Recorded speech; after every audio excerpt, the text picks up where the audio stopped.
Welcome to The Pulse, where we delve deep into the issues and ideas that are shaping the future of education. I'm your host, Rick Cerncy, Superintendent of the Putnam County School District, and each week we'll be talking to teachers, administrators, and other experts in the field about the latest trends, best practices, and most pressing concerns in education.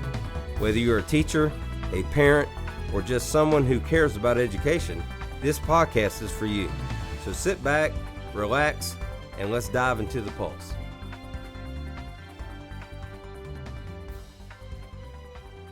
Hi, this is Rick Cerncy. I'm the superintendent of the Putnam County School District, and I have a great cast with me today. We have our staff from the Exceptional Student Education Department of the Putnam County School District, and we're going to talk about Disability Awareness Week, or month, Disability Awareness Month, which is in October. So we're going to be talking about that, and I'm going to ask my panelists just go around, introduce yourself, tell us what your role is, and then each of you are going to talk about different aspects of this time of the month. So, Corey, go ahead. All right. So my name's Corey Gedris. I am the teacher for the deaf and hard of hearing in Putnam County. Okay. Andy? I'm Andy Burnett, Director, Exceptional Student Education. I'm Julie Sloan. I'm a school psychologist. And I'm Jenny McClellan. I am a staffing specialist. Well, welcome, everybody, and I know all of you real well, and I just appreciate you taking time out of your day to be here. It's good. And can't wait to hear about, the this time that we recognize our students with disabilities. So, Corey, kind of give us an overview of what Disability Awareness Week is all about. Sure. So this is actually House Bill 447, which was signed into law by Governor DeSantis. It is affectionately known as the Evan B. Hartsfield Act, and it designates the first 2 weeks of October as Disability History and Awareness Weeks.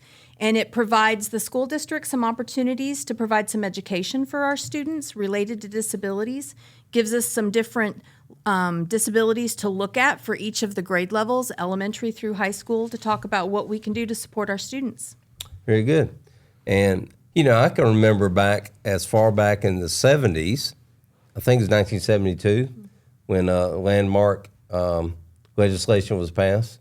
And, every year it just gets better and better as far as the way we're supporting our most vulnerable students. So, Julie, talk to us about what your role is as far as, the different grade levels and so forth on how we're going to be supporting them.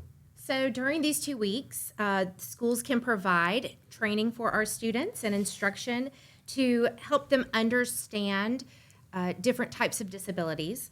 Our kindergarten through third students will be having conversations about bullying and learning about physical disabilities. Students in grades 4 through 6 will be learning about autism spectrum disorder. Students 7 to 9 will be learning about deaf and hard of hearing. And grades 10 through 12 will be learning about specific learning disabilities and intellectual disabilities. Good deal. And Jenny, you being a staffing specialist, so tell us what your role in this is and how are you going to support these students during this time? Any child who has an individualized education plan and has a documented disability, we have meetings on those children annually, once a year, and to update their IEP and make sure that it is valid and current as to how they're learning and to help support them in the classroom and in the school settings. And so it is a team meeting, not just the child or the staff. It's the child, the staff, the parents, and anybody else that supports the child in our school setting. And really, an individual education plan is really kind of like a law. I mean, it is. It's a legal document. It's a legal document, whatever comes out of that. And that's something really important because our teachers are, pretty much have to follow that, and they have to make sure they provide those accommodations for those students. So again, we want to make sure that those students have those supports in a class, and that's all developed during the individual education plan. So thank you for sharing that, Jenny. And so Andy, talk to us about LRE, and you can tell everybody we what. We had talked a little bit about that. I know before we started the podcast, but when I initially saw this over the summer, that's what really spoke to me about educating our students on disabilities that their peers, could have. I know, proud graduate of Palatka High School, but I know when I went there, and I know some other people here did, our kids that were identified with disabilities, most of the time we never saw those kids. They were often what we call separate class, but their own classroom because they were considered to have a disability, and that was the mindset then. And we have switched that to where we have really looked at getting kids with disabilities out with their peers that don't have disabilities in regular classes. When I first became director 10 years ago, we had about 74% of our kids with disabilities were in regular class, and now we're at 82%, which may not seem like a big gain over 10 years, but it has been. It's been real steady, a lot of work from our teachers and a lot of work from our students, because I always think that people have more similarities than they do differences, and our kids with disabilities do a great job in our regular ed rooms, and our regular ed kids are very, very accepting of those students. I know when I was at Interlaken High, I always think of Ed Smith and his kids and how accepting our kids at Interlaken High was of his students. And even to the point, I know people probably remember we used to have what they called a special diploma for kids that had severe disabilities, and now we don't have that anymore. We have a standard diploma, but some of our kids, depending on their disability and tests and things that we do, they learn what's called the access points, and those kids can actually be in a room with their peers, regular ed peers, learning. And our students are so accepting of them, and our teachers are too. It's really our teachers. I'm real proud of our gen ed teachers because it's a stretch for them because some of them didn't take a lot of classes or haven't taken a lot of trainings in the ESC, but they really work at including these kids, and that's what I think the big benefit here is for our students to learn that. And again, educators are always good at using acronyms, and I actually use an acronym, but when we say LRE, we're talking about Least Restrictive Environment. Correct. So yes.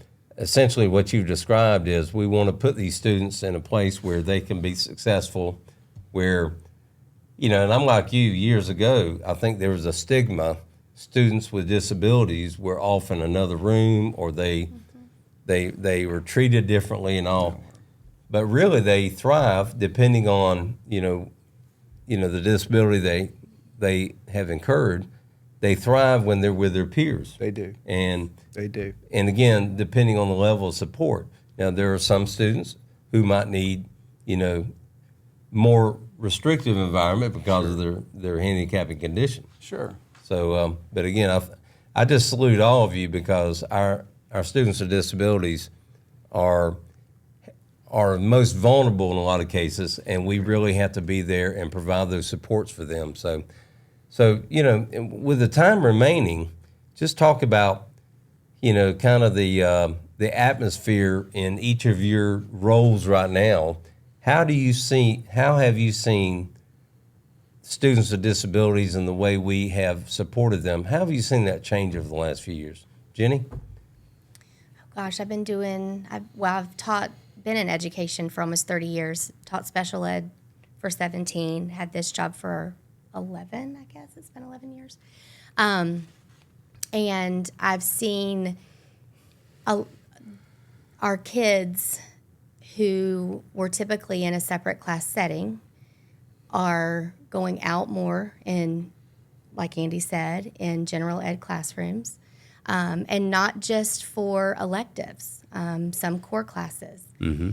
And so that's exciting and makes the kid feel more accepted and a little more normal, I guess, in the classroom setting or in the school setting.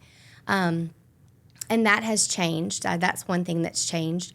And they are becoming a little more self-aware, and they know what they need and the accommodations that they know that they need to ask for in classes. They become advocates for themselves. They do. And one of the things, I think several of the staffing specialists do this, I know I do it, is I give them, when I finalize an an individual education plan, I give them a copy of their accommodations, and it's highlighted and it's laminated, and they are to take that and put it in their backpack. So when they don't feel like they want to verbally ask for help, they can pull that piece of paper out, and the teacher knows that they need help, and that's how they've asked for help when they don't always want to ask for help. Right. And that is something that I have seen, and feedback has come back to me at my schools that they're actually doing that. So, You know, I the mean, good that's thing, different. one of the things I think is positive is now the state requires teachers to take so many hours of exceptional student education credits for recertification. So I think every general ed teacher needs to have that background so they can provide those support. So thank you, Jenny. From the school psychologist view, what have you seen over the last few years? I see that our expectations of our students with disabilities have increased. And I think people are realizing that our kids can do hard things. You know, we want them to do all the things that they are capable of doing, and we want to set them up for that success. And I feel like our regular ed teachers are game for that. They really have decided that, you know, they can figure out a way to help this child be not just included in that classroom, but to thrive in that classroom. And they're working hard to do that. And I think our children have met that challenge. And you know, kids tend to rise with those expectations. And I think the worst thing we can do is handicap them by lowering it, feeling sorry for them. When we do raise those expectations, these kids can rise to that. They do. And I've seen so many examples of that. So, Corey, what are some things you've seen in your area? I've seen a lot of the same things, but one of the things I've seen is the tremendous growth in our general education students who may not have disabilities.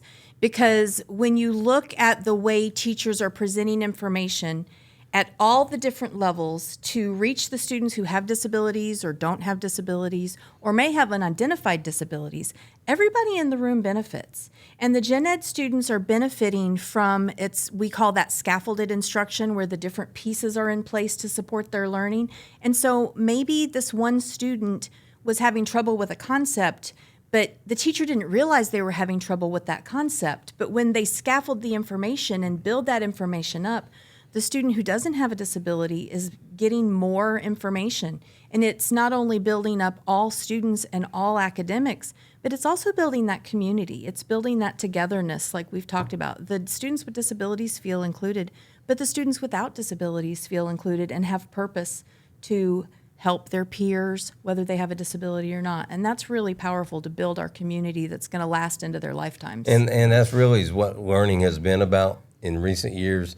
Is a lot of times students can learn more from their fellow student than their teacher. Right. Teacher's more of a facilitator, if you will. So thank you, Corey. And Andy, as we wrap up, just as the director of the Department of Exceptional Student Education, what's been your view over the last, you've been in this job for about 10 years? I think the biggest thing I've seen, our parents, ESE parents, are much more involved. I know when I worked at Interlaken High School, I don't write any IEPs now, but I wrote a lot when I was there and helped getting that stuff done. But we didn't have as much parent involvement as we do now at the meetings, and it's a good dialogue and a team process to figure out what's best for our students. And also just we've, in these last years, formed a lot of great partnerships with people in the community. I know Publix. We have a good program with Publix, and a lot of our kids work there. I know we've had Night to Shine in the community, and a lot of people in the community have held to that. And even the partnerships we have with our private schools and charter schools, people don't realize that we actually send therapists to those schools to serve our ESC kids there, and that we do evaluations on kids in private schools. So we have some really good relationships. All those kids are our kids. To make sure all those kids get served and get things that they need. So I'm very proud of that.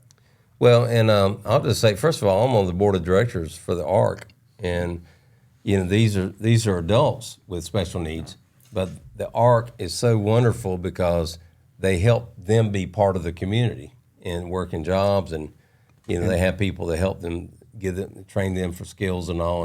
And we have students that when they're getting close that we know are going to transition to the ARC, they actually will do a half the morning at one of our schools, and then the afternoon at the ARC, so to help them with that transition. You know, going back to what Jenny said, you know, Jenny holds a lot of these meetings. And when parents come in, I can just imagine parents probably are already, if the right word is broken, or they are like very frustrated.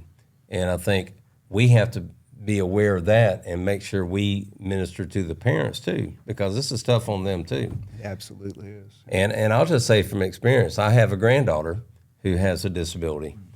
I'll tell you what, I have become more sensitive to students with disabilities because I'm living that. And I think if we all are aware, and that's what this is all about, aware of students who have these special needs, and they are all part of our one big community. So I just want to thank each of you for taking time out today and really making us aware of that. These are precious children. I would say that definitely awareness. If you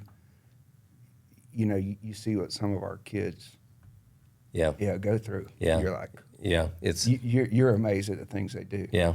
And I've seen some over the years. I know y'all have too. Some of them out there now are some of the most, successful people. But you know what? We can track it back to they got those early supports. Yeah. And kind of makes you feel good, doesn't it? It Very does. good. Yeah. Very good. Thank you guys. I really appreciate it. And y'all are a great team. So we'll see you on our next podcast.